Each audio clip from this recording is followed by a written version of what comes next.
Greetings, brothers and sisters. Hallelujah.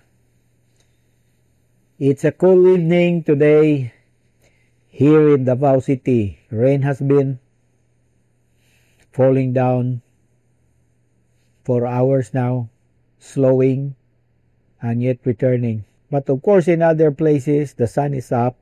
Right now I'm seated here in the studio with B-Boy manning the computer to record this session for all of you. This is a very simple thing here, not very fancy. Even the gadgets that we are using here, very ordinary, very simple. However, we have learned something that's very important. The Lord, the God who created the heavens and the earth, loves simplicity. Just think about it. He left the splendor of heaven, set aside his divinity. For a moment in time, he came down to earth, became like one of us, dwelt among us, so we can behold his glory. The glory of the only begotten Son of God, full of grace and truth, as John would say. Took upon himself the form of a servant, was found in the likeness of men, became obedient, even unto death at the cross. Think about that. Very simple, beyond ordinary. On the other hand, we as human beings, we fight, we struggle, we wrestle, we employ underhanded means, to have our own way and to get things that we dream of. We're willing, to kill. Some of us are willing to kill, destroy others, so that they will be up there. But Jesus is totally different. He is totally different. There is no other like him. No other. He is the only one, the Son of the living God, who laid down his life on that cross, went through a terrible kind of death, very painful. He was stripped of everything that he has. He did not look like a man anymore. And he is inviting us to come and follow him. He has all the right to say so, because he did everything for us with the purest of all intentions. He's inviting us to come and follow him, not because he needs us, but because we need him. Following him is for our own benefit. Our following him does not benefit the Lord at all. He is already Lord. He will lose nothing if we don't follow him. We will lose everything if we don't. That is why when we hear his voice, come, follow me, we do ourselves the best favor if by the grace of the Lord we'll take a step of faith and start following him. Hallelujah. So even as I'm starting this session, I'm inviting you right now, you. Maybe it's your first time to listen to this broadcast here because somebody shared it with you. But it's very important that you realize nothing is accident with God. Even a single drop of rain that falls from heaven to the ground is under the sovereign design of the great Creator. Hallelujah. Single strand of our hair, Jesus said, none will fall to the ground without the Father noticing it. That's how important it is in God's economy. So I'm inviting you, come and follow Jesus. Let's follow Him. Amen. Let's walk with Him. And those of you who have begun to follow Him, continue your walk with Him. Focus on Him. Focus on what He's doing and do the same things. Focus on what He's saying. Hear Him clearly. Hear Him clearly. And with the desire to put into practice what He's saying, with the desire to obey. I ended last Sunday session by giving you John chapter 13, verse 15. So let's read it again. I have set you an example that you should do as I have done for you. You should do to others. That's what Jesus means. That's why later on, He commissioned them, go into the world, make disciples. Make disciples. Teach them everything I have taught you. Do to them everything that I have done to you. I will be with you to the ends of the age. That's what He's saying. I have set you an example that you should do to others as I have done for you. Praise be to God. Amen. Jesus is our example in everything we do. Amen. Even as a congregation, we should look at Jesus. We should study Jesus, what He has done, what He was teaching, and make a commitment that we will follow Him, subscribe to Him, and follow Him. You have to make a commitment. We should never be afraid of the cost in following Jesus, because there will be a cost, a high price to pay when you follow Jesus.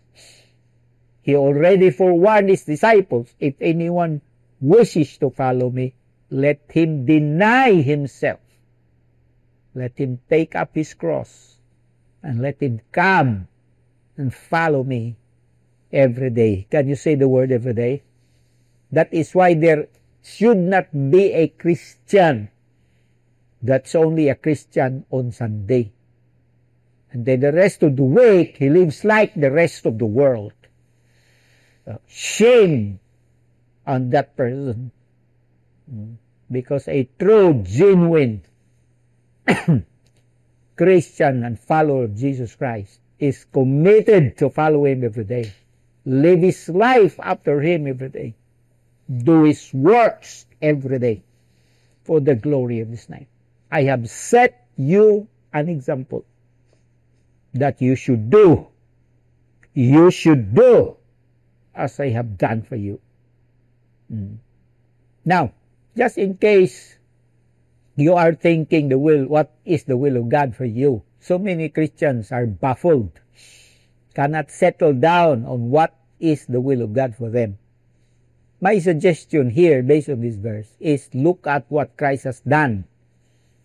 Study what He has done carefully.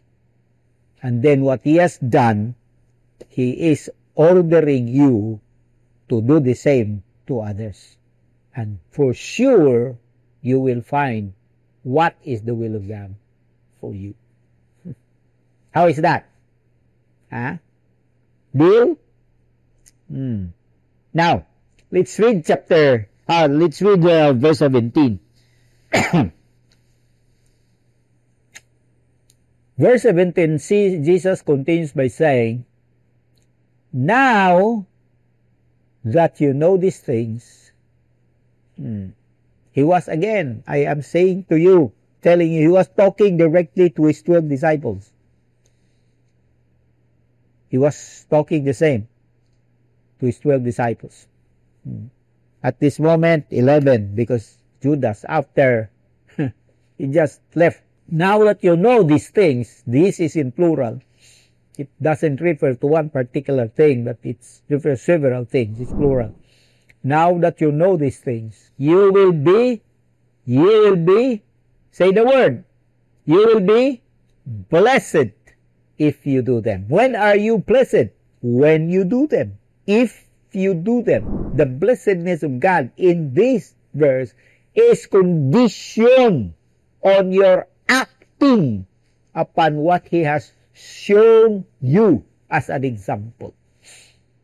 There you are. Amen. There you are. Now that you know these things, you will be blessed if you do it. Now, take note that every time the word know is used in Scripture, it's not just intellectual knowledge. It is always including experience. So when Jesus told them, you know these things, meaning they have tasted it, they have experienced it themselves. What particular thing that they have experienced just a while ago in this setting? When they experienced their feet being washed by Jesus. Their dirty feet, their smelly feet was washed by Jesus. They experience it. They know what happens when a person's feet is washed. Have you ever experienced your feet being washed by someone? Washed by someone? Many of you, if you have gone through our what's so-called encounter, no? Or re-encounter, I should say, no? There is that moment wherein, we wash the feet of the disciples. Now, you can experience several feelings when your feet is washed by someone. You feel honored. Honored.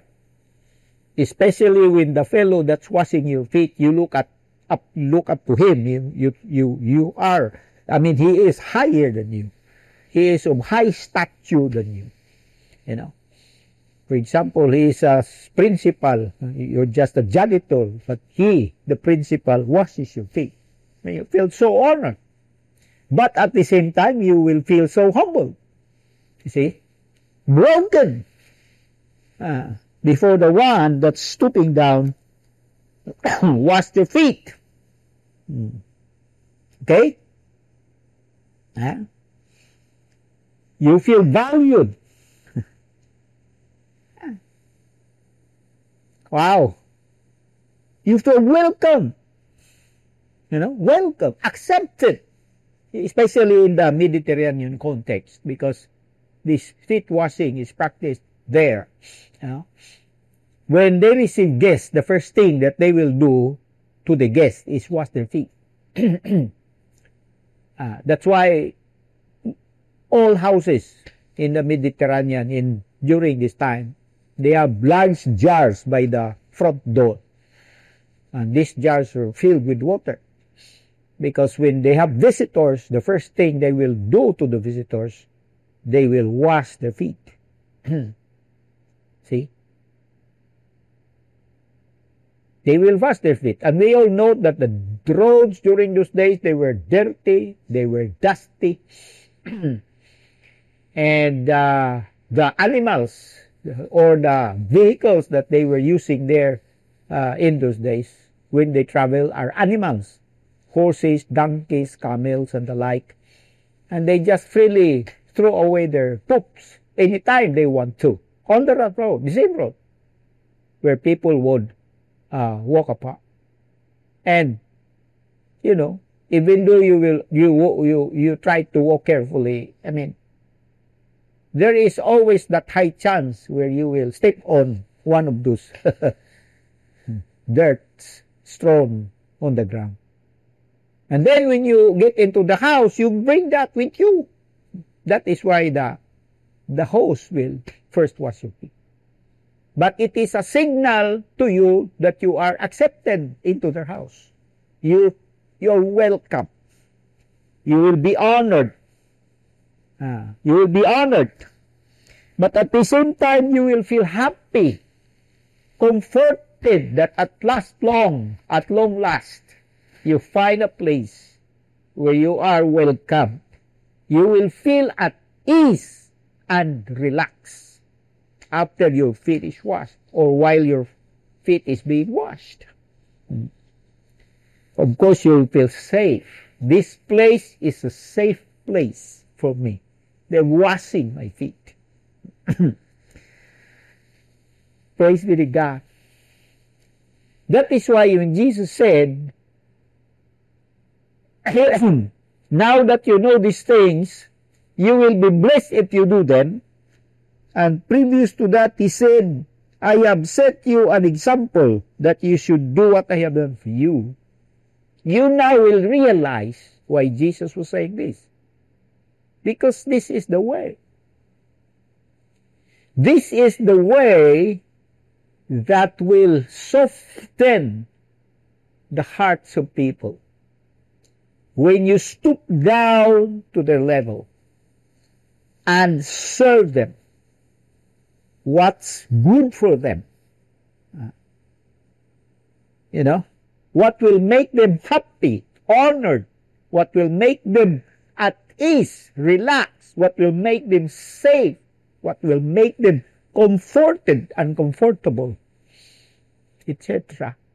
When you serve them. When you are there for this sake, not for your sake, but for this sake. When you are thinking about the benefit rather than your own. And Jesus said, I have shown you an example. I have shown you an example that you should do as I have done for you. You should do. He is not giving us any choice here, brothers and sisters. You should do as I have done for you. And then you join that with verse 17. Now that you know these things, you will be blessed if you do them. Why do you think Jesus wants us to do his example? Follow his example. For our sake. For our own blessedness. Praise be to God. He is not asking us to do what he was doing to punish us, to make life difficult for us. No. He's asking us in his great wisdom. He's asking us to do what he has shown us to do for our own blessedness. Please realize that, my brothers and sisters. You know this great work of making disciples. This great work of going out and looking for feet to wash. This great work of visiting homes, visiting offices, talking to workmates, reaching out to people by the roadside, talking to strangers while riding in the jeepney or in the bus. This great work of reaching the lost. Hallelujah. When we act on them, driven by love and compassion, we put ourselves in a position where God will surely bless us if we do that. Hallelujah. Woo! Wonderful Lord. Amen. Wonderful Lord. Now, here is the thing, my brothers and sisters. So many Christians do not like disciple making. So many Christians, when they hear disciple, you make a disciple, especially in the context of G12. No? Some people really misunderstood it. When you challenge them to find your 12 is the goal of your life, you know, that you'll be able to form your 12. To them, as if they're being crucified. That's why many would opt to leave, find another congregation, or go back to where they came from. But here is the key, my brothers and sisters. I pray that God, by His Holy Spirit, will work on you while listening to this one. I have never thought about this myself. But I can sense right now while I am speaking that God is in me and He is providing these thoughts and releasing this to you that you may know. He wants to bless your life. Hallelujah. He wants to bless your life. That's why He has shown you an example, because His example was the key and is the key to you being blessed. When you act on them with joy, with gladness, with excitement, with passion, with tenderness of heart. Not like, sa Bisaya pa, sugot, bisag pungot. That is not the attitude that we should carry when we go out and look for people to serve them. We should have the attitude of Jesus Christ. Let this attitude be in you, which was also in Christ Jesus. Hallelujah. Philippians 2 verse 5. Let's have that attitude, the attitude of Christ. He just was full of joy, fulfilling the will of His Father. He did not come stomping His feet from heaven down to earth, breaking pots along the way, flowers are thrown, etc. No, He came with kindness, with gentleness, with love, because He came by His own free will. He was never forced to do what He was doing. When He stooped down to wash the feet, the dirty and dusty feet, hallelujah, of 12 men, 24 feet in all, He was never forced to do it beyond His will. He did it because He was willing. He did it because He cared for them. He did it because He loved them. He did it because it's His joy to serve them. And let us have this same attitude and heart when we go out and look for people. 12, that's just a number. But we talk about the number. Behind every single number is the face of a person that needs to be honored, that needs to experience what truly is humility before God, that needs to be affirmed, that needs to be welcomed, that needs to be accepted, that needs to be relaxed and at ease, or experience ease in the presence of God. So many people are carrying so loads of burdens and cares, they don't know what to do. They're confused, and that is why they succumb to all kinds of the enemy's wiles. And God is sending the church, that you and me, that He is sending the church, that you and me, to go out and look for them and serve them. Wash their feet. Serve them with joy. Hallelujah. Amen. Serve them with joy. Serve them with gladness. Praise God. Love them to the full extent. Hallelujah. From start to finish. We want to see this world transformed with the glorious gospel of our Lord Jesus Christ. But we cannot do it when we follow the ways of the world. We can only do it when we follow it the way of Jesus, and the heart of Jesus, and by the Spirit of Jesus. We can only make an impact when we'll do it His way instead of our own way. So from today, ask Him. Let Him lead you. Ask Him for His guidance. How about talking to Him and telling Him, Jesus, will you please show me the way? And as you show me the way, show me my ways, especially my wrong ways. The wrong ways I have adopted from somewhere else. Show them to me. Reveal these ways to me. Expose them for what they are. Give me the grace, the courage to throw them away. And let me have the grace to embrace the way that you are showing me, that I may do them for your glory. Hallelujah. How is that? Amen. How is that? Unfortunately, not so many people are willing to embrace the ways of Jesus. Other than that, there's just too many people who are not willing to dispose of the things that they have embraced long time ago, even if they know these things no longer do not belong to Jesus. Even if they have discovered that these things does not come from Jesus, because of the long time that they have been with these things and doing these things, they have become comfortable with these things. They have fallen in love with these things. How many people, how many Christians cannot figure it out, cannot figure their life to be a Christian without going to church. They feel they are not Christian if they cannot go to church. Why is that?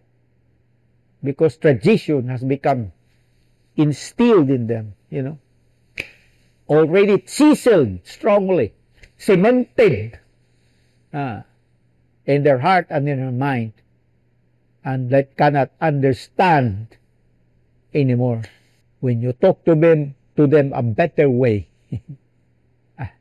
it's not really a new way, it's an old way, only seen in a new way. And it's the work of the Holy Spirit, my dear brothers and sisters. However, on the other side, let's be thankful that He is raising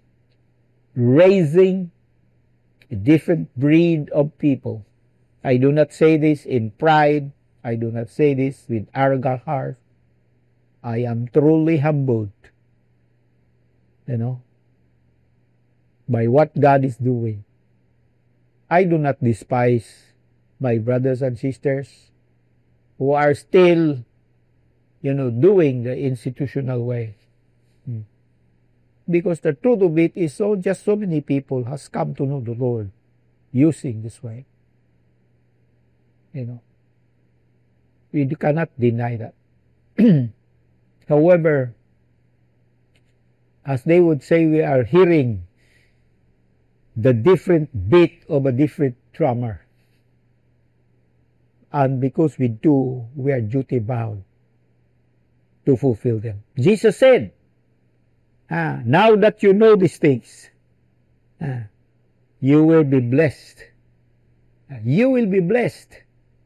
If you do them, you will be blessed if you do them. If is a conditional word. Your blessedness is directly conditioned on your acting upon what you have known, what God has shown you. If you are acting on them in faith, believing, your blessedness will come in due time. We remember the verse in James chapter 1, verse 25.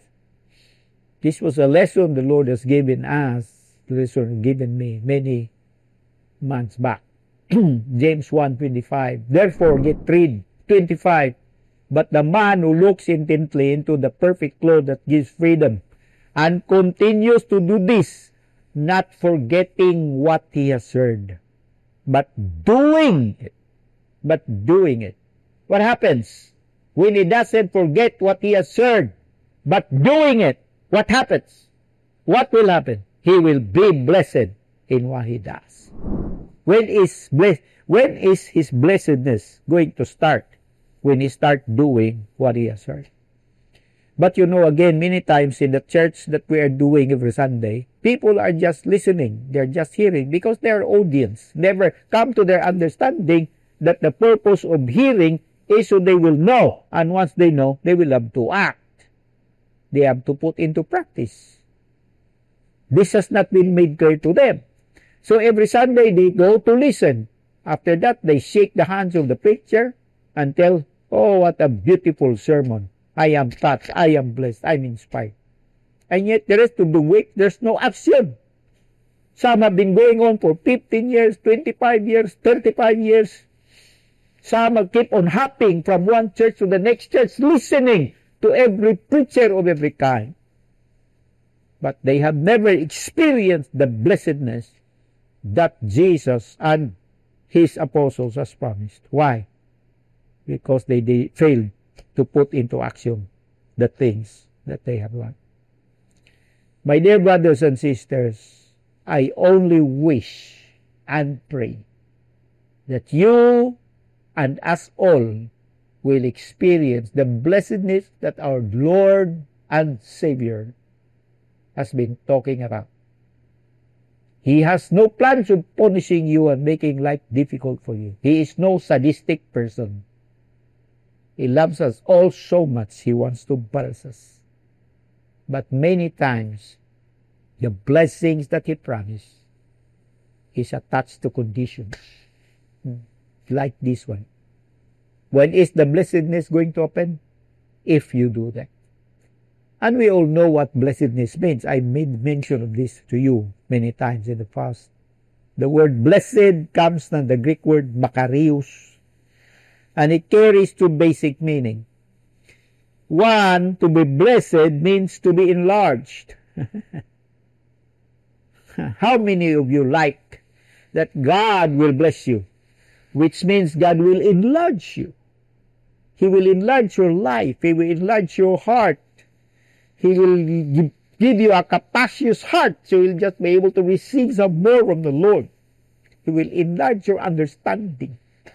He will enlarge your stature, even in the community where you live. He will enlarge your business, your career, etc., etc. You like to be enlarged. That's your heart's dream. That's your prayer. But here is the key to being blessed. Act on what the Lord has shown to you. Hallelujah.